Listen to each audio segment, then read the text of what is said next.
What's up, everybody? Vince, and today we're going to be talking about the UFC Freedom 250 main and co-main event fights between Ilia Topuria and Justin Gaethje for the UFC Lightweight Championship, and the battle between Alex Pereira and Ciryl Gane for the UFC Interim Heavyweight Championship.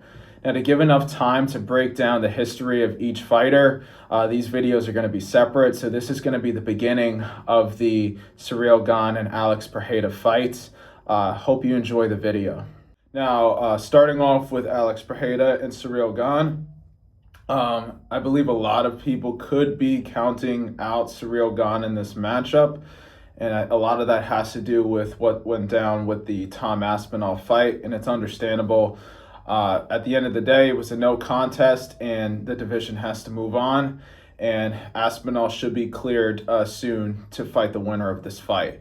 As for how this fight's going to go, based on recent history, who's had the bigger wins, momentum would probably favor Pereira. But as we know, fights don't always play out how they should on paper. And there's a lot of specific challenges that I think Pereira will face in this matchup, with the first obvious one being having a first fight at heavyweight when he's been acclimated to fighting at middleweight and light heavyweight for all this time. There's some speculation about, if he'll lose speed, his athleticism. I think based on how John Jones looked when he moved up, I wouldn't put too much weight into this, because you have to think, if you compare the top three heavyweights to the rest of the weight class, the athleticism and speed difference is just astronomical. So, I still think even if he loses a little bit of speed, mobility, I still think he's in a better place than most of the heavyweights on the roster right now. As for this matchup, though, this is another southpaw, or predominantly southpaw fighter that Pereira would be fighting. I know that Ciryl switches between both stances. Ciryl did a great job, from southpaw in the Tom Aspinall fight. Landed a lot of jabs, and he'll throw some inside leg kicks too, just to kind of find range and score points. And in particular, that right jab from southpaw is something that Pereira has struggled with in the past in the first Magomed Ankalaev fight, and I don't think it could be overlooked.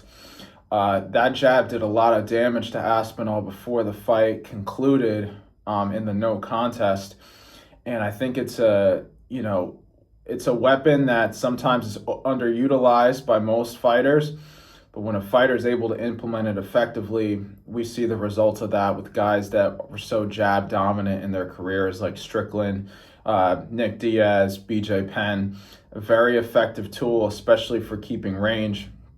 As we, could kind of predict, Pereira is most likely going to be moving forward, trying to keep the center of the octagon, trying to push Ciryl to the cage.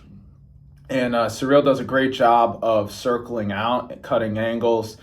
And I think that in particular, that right jab, I think he'll be able to land it pretty frequently. And there's an opening for his straight left, too, from that southpaw stance. Ankalaev landed a lot of 1-2s in their first fight. And I know there was some speculation of how good of shape Pereira was in for that fight. I know he was sick, but I still think it's worth mentioning for the sake of this matchup. Now, as for how his power is going to translate moving up to heavyweight, I think it'll still translate pretty well. I know there's some doubters about it, but if you look at other fighters like Daniel Cormier, I would even say John Jones, for the brief amount of time that we saw in his heavyweight move. A lot of these guys, it's not like they lose power moving up. They're adding more body weight, more muscle mass, fat mass. All of that stuff is going to contribute to increased force output as well. And I still think that Pereira will have the one-punch knockout power that he had at light heavyweight.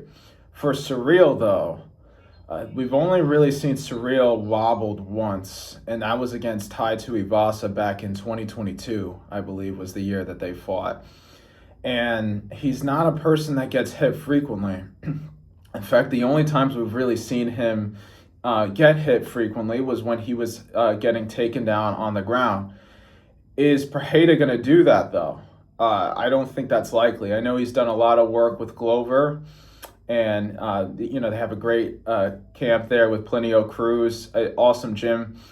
But I just don't know if it's enough time to really incorporate grappling into your game when you otherwise didn't have it for most of your career.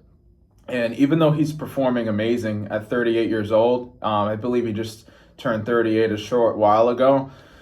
Uh, Sometimes, another big factor in fighters aging as they get closer to the end of their career that maybe isn't talked about enough is the issues with skill acquisition. It's a lot easier to kind of learn new techniques, whether it's in the grappling or striking department, even just in your exercise routines. But when you get older, the brain has a lot less plasticity, and it gets harder to kind of incorporate new skills, even if you're learning them. Usually the guys that are learning them later have a harder time incorporating it like some of the younger guys do. But for Pereira, it's not really a guy you can doubt. Look at how much he was able to accomplish in MMA in such a short period of time, even though he came in at an older age too.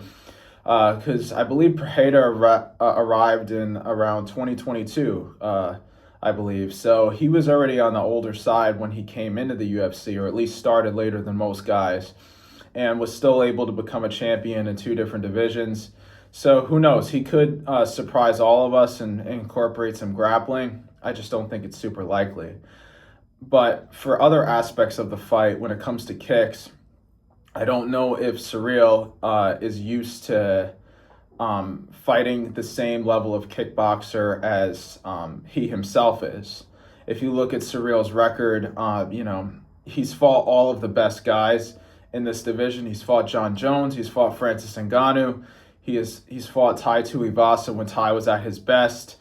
Alexander Volkov twice. And recently, that second Volkov fight that there was a lot of controversy with the judge's decision, I think that's another great fight to rewatch and pay attention to some of the things that happened there.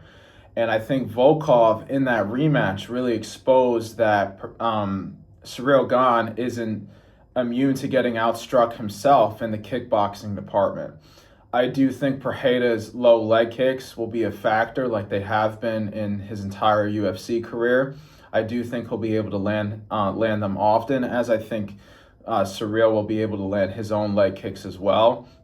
And I really have a strong feeling that the boxing, the hands is what's going to make the difference in this matchup. I don't think the kicks will be nullified. I think they'll be able to land them each on each other. But I really think it's going to come down to the fundamentals in the boxing department that determines who wins this fight. Ciryl will accept the back foot a lot in a lot of these matchups, and I do think Pereira could take advantage of that. I just don't know if he's going to land as frequently as he's accustomed to when he was fighting the likes of Yuri Prochazka, Khalil Rountree Jr., and Jamal Hill. I think it'll take a little bit longer for him to get to the target.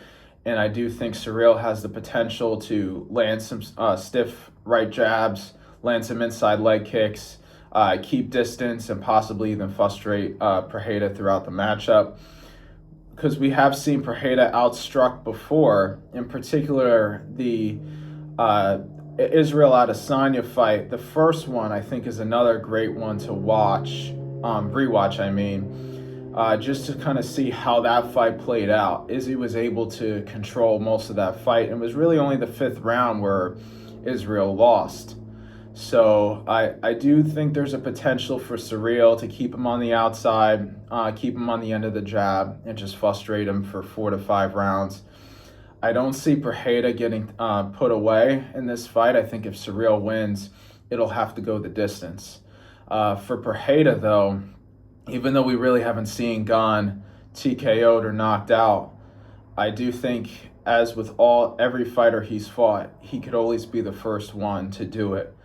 And I think for Pereira, it's going to be a matter of landing the lower leg kicks, landing some body kicks too, which we don't always see him throw, but I do think it'll be great in this matchup given that he's going to likely be fighting a southpaw. I think Ciryl will spend most of the fight in southpaw. So great opening for that right body kick. And I think if he could just keep plodding forward, land his own jab, which he landed very effectively against another southpaw in Khalil Rountree Jr., I do think Pereira can control this fight and possibly land a big shot and change the whole course of this fight. I do think it's more competitive than maybe it's perceived to be, and I'm very excited to see how that matchup plays out. So yeah, that was the early breakdown of Alex Pereira versus Ciryl Gane. Hope you enjoyed the video. Make sure to leave a like, comment, share, and subscribe. Stay tuned for the Ilia Topuria and Justin Gaethje breakdown soon. And as the event comes closer, we're going to do a full breakdown on each of these fights, and I'm going to give an official prediction. But yep, that's it for the video today. See you soon.